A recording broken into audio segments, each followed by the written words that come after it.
लगेंगे जब दुख शुरू होंगे, वो पुण्य खत्म हो जाएंगे। हमारे जीवन में पुण्य और पाप दोनों साथ हैं। जब तक पुण्यों का दौर चलता है तो हम सोचते हैं हम बिल्कुल सुखी हैं, और ये भी सोचते हैं हम ऐसे ही निभाएगी, ऐसे ही चलेगी। और जब वो पुण्य समाप्त हो जाते हैं, वो बैटरी डिस्चार्ज हो जाती है और फिर पाप का दौर शुरू होता है। फिर हम भटकने लगते हैं, क्योंकि जो पूजाएं आप कर रहे थे उनसे तो राहत मिली ही नहीं। उनके करते करते ये दुख और संकट आ गए आप पर, तो तब आपको उन पूजाओं में अविश्वास हो गया जो आप पहले कर रहे थे। फिर आपको किसी ने बताया कि उस मंदिर में मत्था टेकने से लाभ होता, आप फिर वहां जाते हो। किसी ने आपको बताया कि वैष्णो देवी जाओगे, वहां पहुंचोगे तो आपको बड़ा लाभ मिलेगा, आप वहां पहुंच गए। यानी वो जो साधना पहले कर रहे थे वो छोड़ दी। फिर आपको किसी ने बताया बालाजी जाइए, आप फिर वहां जाते हो। तो कहने का भाव ये है कि जब आपके पाप कर्म का दौर शुरू हुआ और जिन साधनाओं को करके आप निश्चिंत बैठे थे हम बिल्कुल सुखी हैं, तो उन्होंने आपका साथ नहीं दिया, क्योंकि वो साथ पहले भी नहीं देने वाली थी। उस समय आपको कोई कहता कि साधना कर रहे हुए ठीक नहीं है, आपको लाभ नहीं मिलेगा, तो आपको कभी विश्वास नहीं होता, न आप मानते हो। और फिर जब संकट आते हैं फिर आप सभी मान जाते हो। तो कहने का भाव ये है दास का कि आज आप यहां जो आए हैं,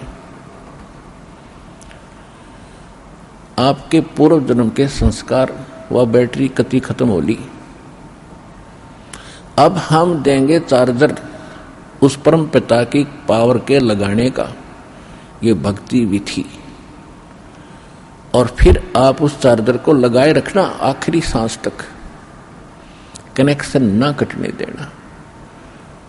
तो आप इस जीवन में सुखी रहोगे और सतलोक चले जाओगे, आपकी भक्ति बहुत बढ़ जाएगी, आपके संकट भी नाश होंगे। तो आप यहां आए हो जो इस ज्ञान को समझ जाएंगे। यहां पर दो प्रकार के प्राणी पूरा लाभ उठाते हैं। एक तो ज्ञान समझ कर आते हैं, और दूसरे जो सब जगह भटक भ्रम लिए और कहीं से लाभ मिला नहीं, और फिर वो यहां टिक जाएंगे, अकोर की तक ठिकाना नहीं, सब जगह जा लिए। तो फिर उनकी व्यवस्था होगी, मजबूरी होगी यहां आने की, और यहां आते रहे तो वो लाभ मालिक देगा। फिर हम ज्ञान सुनाते हैं यहां बैठाकर आपको। तो यहां आपसे प्रार्थना की जाती है, जब तक सत्संग चले आप सब चिंताएं और इधर उधर की गल्ला बातें छोड़ के ध्यान से सत्संग सुनो। चाहे कोई रोगी है, चाहे कोई संकट है किसी प्रकार का, आप एकाग्रचित्त होकर सत्संग सुनोगे तो राहत मिलेगी और ये ज्ञान ग्रहण होगा। इस ज्ञान से आपको 70% लाभ तो ज्ञान से मिलेगा। लाभ का मतलब है आत्मा में दृढ़ता आवेगी हर प्रकार की, और 30% फिर बाकी जो संकट है वो आपकी भक्ति और लाभ से होगा।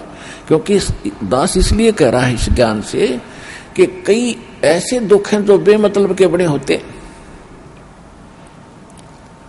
अब कबीर साहब कहते हैं, कबीर मैं तो जब डरूं ये मेरे ही संग हो, भाई मौत बुढ़ापा आपदा ये सब काहू को हो।